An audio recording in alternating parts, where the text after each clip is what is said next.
Navigating the Digital Jungle with Sue Atkins and friends.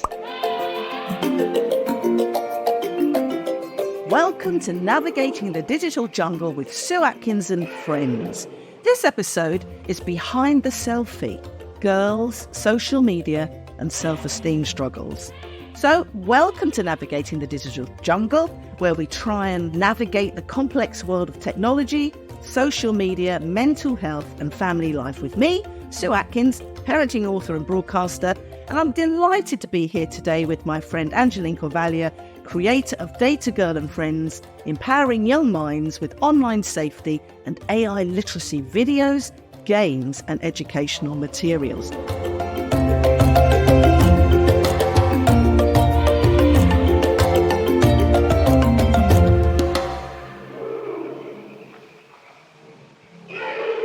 So, thanks for joining me today, Angeline. How are you? I'm doing great, thank you. I'm really passionate about this topic that we're talking about today.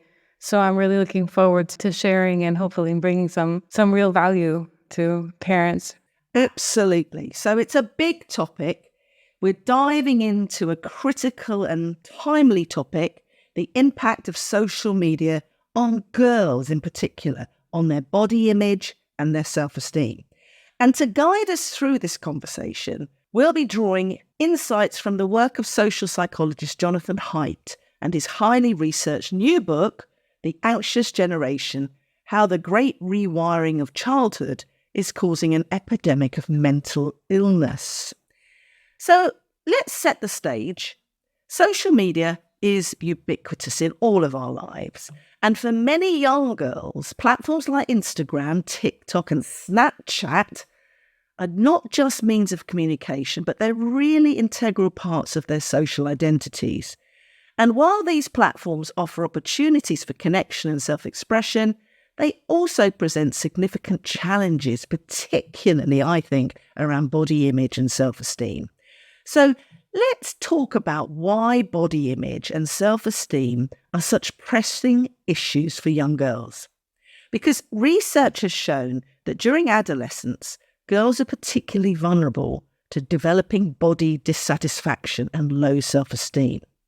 And this period of their lives is characterised by numerous physical, emotional and social changes, making teens more sensitive, really, to the external influences, including media and peer feedback. So social media platforms can really amplify these challenges. And unlike traditional media, which might present idealised images in one format or another, social media, as we all know, seems to involve a lot of constant interaction and comparison. So girls are not just consuming content, they are creating it and they're seeking validation from their peers. And of course, this then can lead to an unhealthy cycle of comparison and anxiety and self-criticism. And this is what I found very, very interesting when I read Jonathan Haidt's book. Now, he's this prominent social psychologist, and he's done extensive work on the effects of social media on young people. And Jonathan argues that the rise of social media has coincided with an increase in mental health issues among teens, particularly girls. And he points out that the constant exposure to curated, often unrealistic images can create a distorted perception of their reality, contributing their feelings of inadequacy and depression. So to delve deeper into Jonathan Haidt's perspective, let's listen to a segment from one of his talks where he discusses the impact of social media on adolescent mental health. The nature of girls' bullying is hypercharged by social media and smartphones. That's one mechanism. The other two mechanisms are the social comparison, because it's always been hard to be a teen girl emerging with beauty standards and impossible beauty standards. And when we were kids, you had impossible beauty standards that these models were all doctored up and then Photoshop. Okay, so you've got these impossible beauty standards out there. But beginning with social media, and especially in recent years, your own friends can put on a filter on Instagram to make their lips bigger, their skin cleaner, their eyes bigger. So your own friends are more beautiful than they are in real life. You feel uglier. So that's the social comparison of beauty. And then probably the biggest single one is the fear of missing out, the fear of being left out.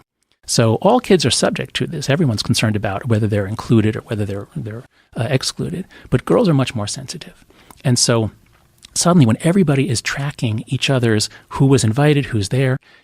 So Jonathan Haidt's insights highlight a troubling trend. The more time young people spend on social media, the more likely they are to experience mental health issues. And for girls who are often socialized to value appearance and look for social approval, this pressure can be really intense. And to contribute to this as well, I was reading a very, very interesting article, a piece of research that was sent to me recently by Common Sense Media.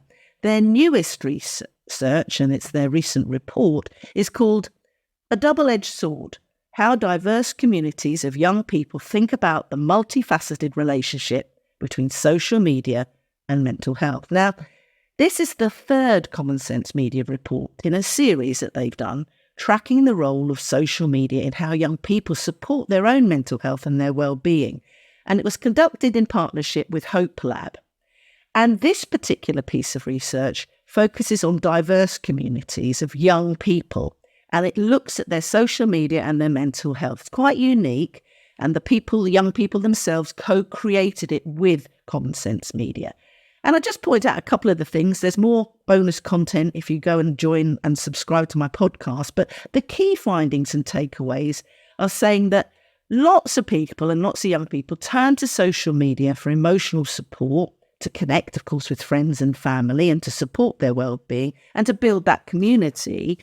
But for young people of colour and for the LGBTQ plus spectrum and others that have sort of beginnings of depression, they are the most to gain from and to lose from social media. And so it goes on to express how young people are taking action to try and balance that. They look for affirmations, but they often get negative content. And then that creates even more stress. So, even myself with my own clients and families that I work with, there are shared stories that they've shared with me. I mean, they've given me permission. There's Matilda, who I talked to recently. And she said, I remember when I got my first Instagram, I was constantly comparing myself to influencers and even my friends. It felt like everyone was prettier and happier than me, and it really took a toll on my self-esteem. Then there was Yasmin I was chatting to. She said the pressure to look perfect in every post was really overwhelming me, and I would spend hours editing my photos to hide what I thought were my flaws. And it wasn't until I started to talk to my mum about all that I realised how unhealthy my habits had become. So there are lots of solutions and strategies to some of this as well. These stories are very powerful, and they're reminders of the real impact of social media that it can have. And there are ways to navigate this digital jungle more healthily. Based on Jonathan Haidt's research, this is some of his recommendations, and I offer them to you today. First one, limit screen time. Encourage girls to take breaks from social media to reduce the constant pressure of comparison. Promote media literacy with them. Teach your young person to critically evaluate the images that they see. Help them to understand the reality behind the curated content. Obviously, encourage offline activities and hobbies where they're out meeting like-minded friends based on their skills and achievements, not just on their appearance. And have these open conversations with your girls so that they have their feelings validated, but they understand that they're not alone. And you can talk and teach them. So this leads us on after this very long preamble. I sound like James O'Brien on a rant, but Angeline, how does AI feed into this narrative and start off, and you can help conversations for parents? And I wonder if you're glad you didn't have the pressure of social media when you were growing up. Yes, I very much am. I was depressed when I was a teenager for some period of my high school years. And I even had an eating disorder. I had anorexia for some time. And obviously this was way before social media. This was way before even the internet. We didn't even have any phones to carry around. And I was the only one around me that had that problem. Gosh. And the rest of society was my friends and my family. They were trying to help me. They were trying to teach me and see, look, you're different than, you're too thin, you're too obsessed with this kind of thing. And I did eventually get the message, luckily, and I got healthy. But it's a completely different atmosphere if I would have been able to log on to social media and find like-minded people. Because that's one of the things about social media is it's great that you can find like-minded people, but it's also dangerous if you can find like-minded people if you have something dangerous that you want to do. What did we do as a society that we're empowering certain things? It's empowering. And I'm glad that I didn't have that because it would have been much harder to break away from. Because, teenagers, you always think that the adults don't understand. It's a normal part of being a teenager. But if you're the only one that is around you that has that problem, then at some point you realize maybe it is me. But if you have this online community that supports you and says, no, you're right, and even gives you tips on how to, then it's much harder for the people offline in the real world to convince you that you need help. And I'm very glad I didn't have that, because I don't know how much deeper it might have gotten back then if I had all that additional influence around me. Yeah, because I've worked with some clients whose children self-harm. And of course, it's the same thing. And we talk a lot about algorithms and stuff. So if you're looking at something, and suicide is another topic as well, when kids are depressed and anxious and they go down this route, and of course, they're getting more and more information back that is negative and damaging to them. So I'm glad you turned a corner. What turned the corner? What helped you get better? Honestly, I don't remember. I remember all the steps that I took to make sure I didn't eat. I remember everything. I don't remember what happened. I remember what year it was. It was during the summer that I came back from school and all of a sudden I had a normal body weight, but I can't remember honestly what it was. Often when you have these difficult experiences, your brain leaves out certain parts. I was working with a family for a year, actually. Their daughter started having anorexia. She was very academic. She was a perfectionist, and she was very, very hard on herself. But I didn't work with the daughter because she needed specialist support and help and guidance. But I worked with the family because the family had 2 other daughters, and it was impacting on the daughter that was younger, 2 years younger, and then the younger child, again, 4 years younger, because the whole family was so uptight, anxious, worried. And so it became such an issue for the whole family. And that's where I worked with them over a period of about a year. And, thank goodness now I still get updates from the wonderful family. What happened, that she got better. She got the support. She got the help. She's now studying law at university. And, always kind of trying to keep things in balance and be mindful of what triggers her into a stressful place. And that's when she might stop eating a bit or think about what she's doing. But yet, with the right support, with the right help, children and young people can come through their difficulties. So I'm so glad you've shared that story with us, and it's so courageous and brave of you to be that vulnerable and that open. So thank you for that. Thank you. Thank you too. I hope that it really helps. I hope it helps some parents, and I hope it helps some young people as well. Just one more small comment, that you can't obviously always see that someone is suffering. Some people are very good at hiding it. Yeah, hiding. Yeah. So it's important to have the conversation, always a conversation. Share more about yourself to try to get them to share about themselves. I can just say, because that will really help build bridges. Yeah. And I'll tell you what we'll do now. We'll put some helpful websites of support for anorexia so parents can access some good websites and support and counselling to help with this issue that we've discussed now. So thanks, Angeline, for sharing that. Also, I would like to add, you were talking about the research that girls also mature earlier than boys. And when children go into puberty, they search socialization outside the family. So girls, they're going to social media earlier because they're hitting puberty earlier. So that's another aspect to consider why it can be more difficult for girls. And just to go on to what you say about AI, there's a few things. I mean, there's the algorithms that serve content mostly with the purpose of increasing engagement. So they want the people to stay on as long as possible, and they feed content that they think the person is interested in. And AI doesn't know morals. It doesn't know right and wrong. And so it will, if it sees the person is interested in content about eating disorders, if the person is interested in keep looking at perfect people, then it will just keep feeding it to the person to keep them there. So that is the bubble that we often talk about, so the social media bubble. So that's AI. And another thing that I was thinking about when you described the diverse communities is the filters.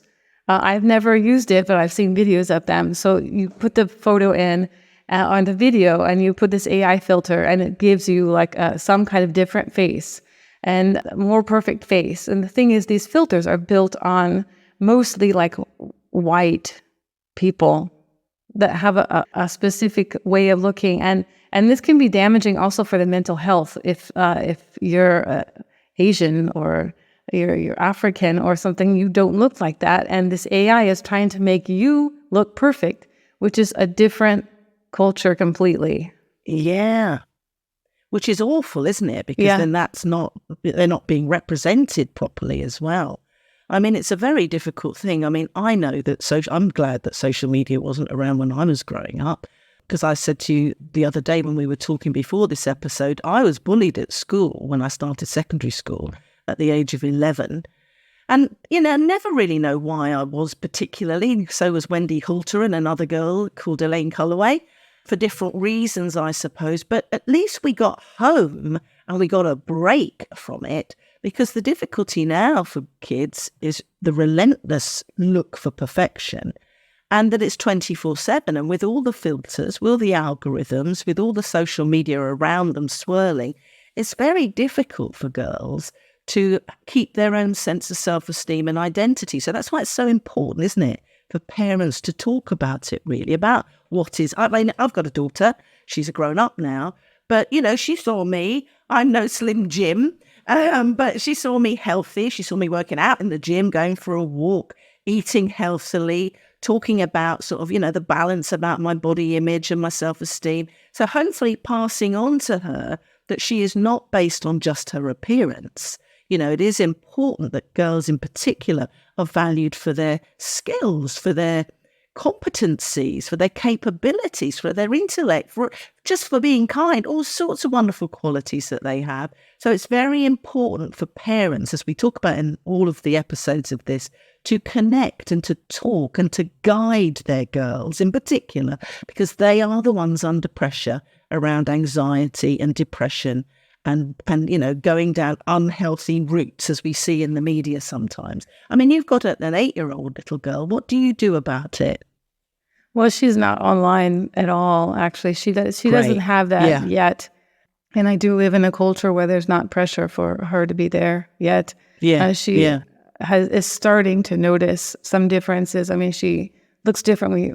She's only half American here in southern Italy. So she noticed that she's different. So she dealt with that. But I mean, obviously I see the older children, the friends of cousins and of children of friends.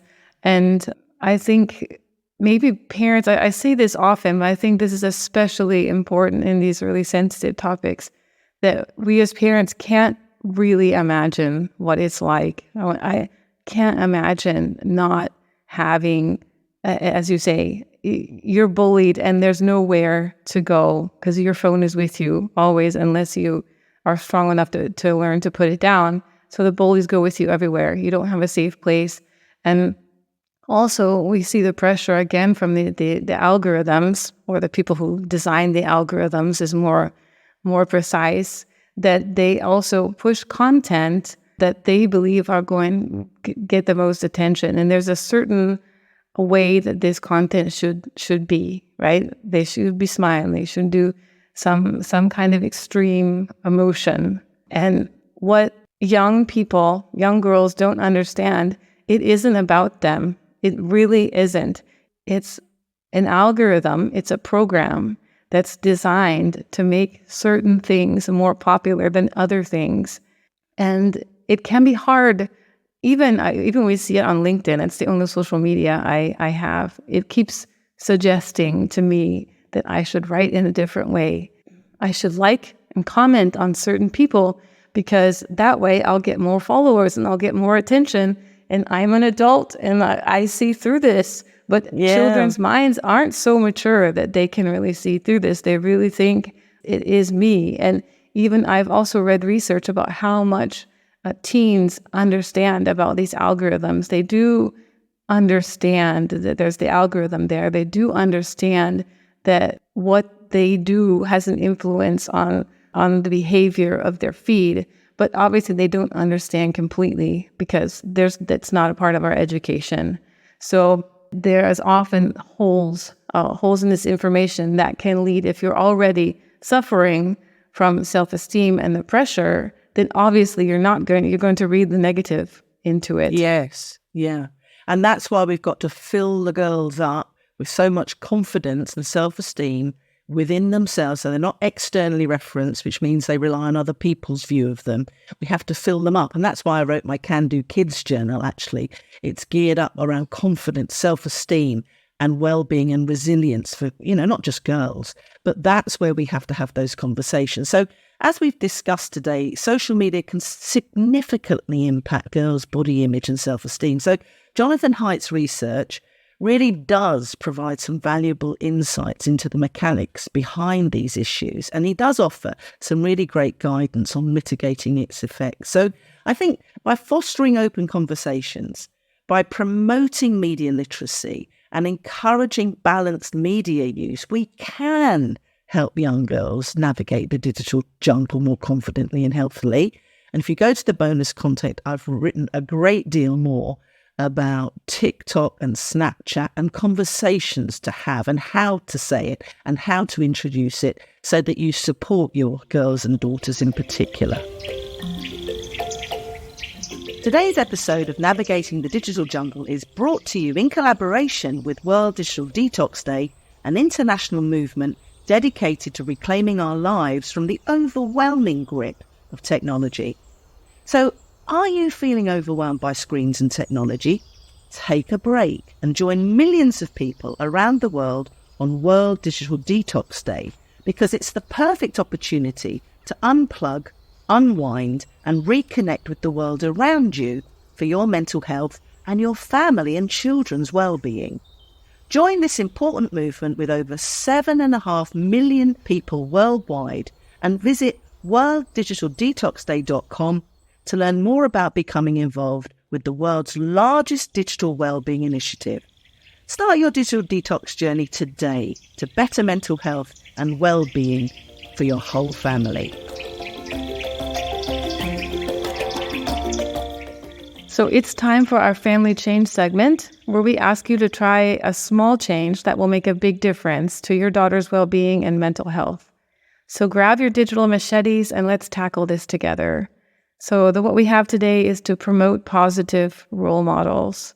So find and follow positive influencers and encourage your child to follow influencers and accounts that promote body positivity and self-acceptance and diverse representation. Expose them to diverse body types, cultures, and lifestyles to broaden their perception of beauty. This, by the way, also helps against the famous algorithm. The more that you look at different things, the more it's going to think you're interested in different things. That's a special trick that you can use to do that. And obviously talk and teach your child to critically evaluate the images and messages that they see online. Discuss the prevalence of editing and the filters that I mentioned before that can be very damaging. And also compare your child to the people that they see around them, because there are cultural differences. people in southern Italy all look a certain way. Not all of them, a lot of them. If you're looking at social media, you see someone completely different, So to have that discussion, you're a different culture, you're different. That's okay. Beauty is different. Yeah. So this is the family change for this week.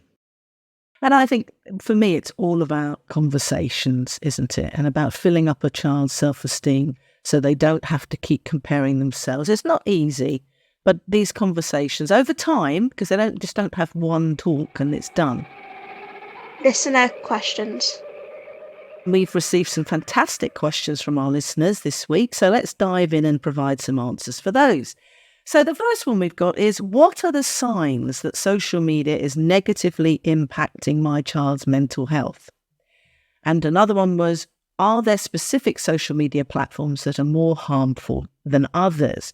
So let's go back to the first one. What are the signs that social media is negatively impacting my child's mental health? Well, you'll notice a change in mood, definitely, and perhaps an increase in irritability or a bit of anxiety because they may become more irritable and anxious after using social media. So be observant. Start to notice are there any changes if they've been online for a while. Notice signs of depression, sort of persistent sadness or perhaps withdrawal from friends or even family, and a loss of interest in activities that they used to enjoy, because that can be linked to social media use as well. Notice if their sleep is disturbed. They have difficulty falling asleep perhaps because they're online, or they have difficulty staying asleep because excessive screen time, especially before bedtime, can really disrupt their sleep patterns. And if they suddenly start to become really preoccupied with their appearance. I mean, teens go through this phase, of course. They're always, they dress the same way in the end when you walk, watch some teens walking down the road. They're all wearing something that's very fashionable. It's all pretty similar. But of course, if you start to notice a real increase in focus and a bit more of a anxiety around their physical appearance, all their way of talking about themselves starts to seem a bit unrealistic in the standards, that may be a sign that you need to sort of intervene and talk and help them and talk with them a bit more about it. Or they start to withdraw socially. And then the next question was, are there specific social media platforms that are more harmful than others? Well, yeah, I've written about this quite a lot in the extra content, but let me go through Instagram. It depends on how they're used. I mean, certain platforms really have been associated with more negative effects on girls' mental health. Instagram, for example. Instagram focuses on images. And of course, that can lead to constant comparison and feeling of inadequacy. I watched a video that upset me where this young girl was fixated about the size of her ears. And she started to get more and more anxious and she wouldn't go out. She was messing around with all the filters because in her mind, her ears were too large. And that's so distressing, isn't it? So we need to be mindful of what they're doing on their feeds and what they're looking at.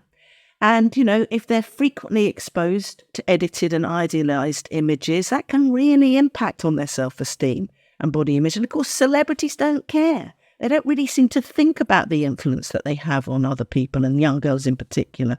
So you've got to step in, and you don't want to nag about it, but you really do need to talk and teach them about healthy ways of looking at it and detach from some of it and look at some of the images as if it's not just them engrossed in it, they're looking at it from a height and going, oh yes, I see she's been using that. I saw Kim Kardashian, she was at some fashion thing. Oh my goodness, she goes on about her waist or something. She's been using some sort of exercise material thing and she just had the most ridiculous size waist. And I just felt so upset about it because young girls looking at that, it's just not realistic. I mean, her waist was just tiny and that's not normal. And so we need as parents to step in, and teachers as well, to talk and teach about the effects of celebrities and what they're doing and the messages that they're sending out. TikTok, as you've mentioned, Angeline, in past episodes, a bit of addictive nature, endless scrolling and short video formats. That can lead to excessive screen time, disrupted sleep, again, exposure to inappropriate content and stuff that might trigger them around their body image and their self-esteem. So there are just a few of the questions that we've been sent in over this week. There's more in the bonus content that you can subscribe to. But, basically it's all about talking with your children, building their self-esteem up in all sorts of other ways so that they're not unduly influenced by what they see online. So now it leads us to our weekly quick tips. Now for some top tips. Where we share some bite-sized nuggets of wisdom to help you navigate the digital jungle more effectively. Angeline, what are your tips for this week? So my tip in this topic is really to share your stories with your children of childhood, how it felt for you. Have those conversations that can really make a big difference. And them understanding you've been there, you made it through. So that's my tip. Don't just advise and ask how they're doing. Say how you did it. There wasn't digital back then, but all of these pressures were still there before, just much smaller. Yeah, they need to know that it's not just their problem, that it's always an eternal problem, isn't it? With, when you're feeling insecure or a bit vulnerable. And the teenage years can really be difficult for kids as well. So if we talk about our own experiences, it means that they realise they're not alone, I think, really.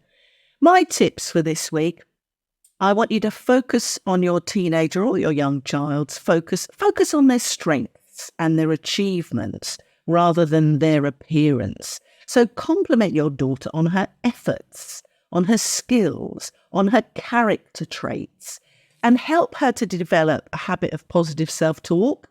Teach her to challenge those negative thoughts and replace them with positive affirmations and realistic positive statements about herself. I talk in my Can Do Kids journal about looking in the mirror when you're brushing your teeth, and children first thing in the morning say, I am special because. And they start off saying ordinary things, and that the more they do it, the more they realise they are special, unique and amazing.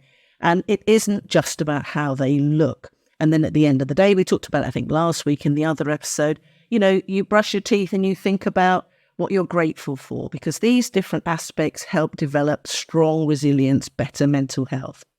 So that's it around what we were sort of talking about today. I hope you found it helpful. I hope you found the Jonathan Haidt clip interesting. Send in some questions for us for next time. But what are you working on at the moment, Angeline? Well, my main focus right now is really helping non-tech expert parents understand the world of AI that our children are engrossed in, surrounded by in ways that actually most people aren't aware of. So I've started a workshop series called A Parent's Guide to AI. You can find in the show notes. So that's really help level the playing field to help parents who have no idea talk with their kids, know these things, what I was describing with the algorithms, help them find the gaps and understand how they're being influenced. So that's what I'm working on. And also the summer school year is here. The school summer, tomorrow's the last school day on the day we're recording this. So I'm going to spend the summer preparing my materials for the schools when the break is over. Wonderful. So just before we end, actually, we've had a lovely testimonial sent in this week about our episode about smartphones, which was our episode 1, actually. This comes from Jessica M. She's a mum of 2, and she says, navigating the digital jungles episode on smartphones was eye-opening. As a mum, I appreciated the tips on how to manage screen time and encourage more meaningful interactions with my kids. It's refreshing to find a practical piece of advice that fits into our busy lives. So that was brilliant. Thank you, Jessica, for sending that in. That was very nice to receive. Navigating the Digital Jungle with Sue Atkins and friends. Remember to subscribe. Leave us a review, please. Send in your photos of your family change or send in your questions to info@navigatingthedigitalJungle.com. And tune in next week as we continue our journey through the digital jungle, and tell all your friends to tune in too. So until next time, take care, stay safe, have fun, and keep exploring. Yeah, jungle out there.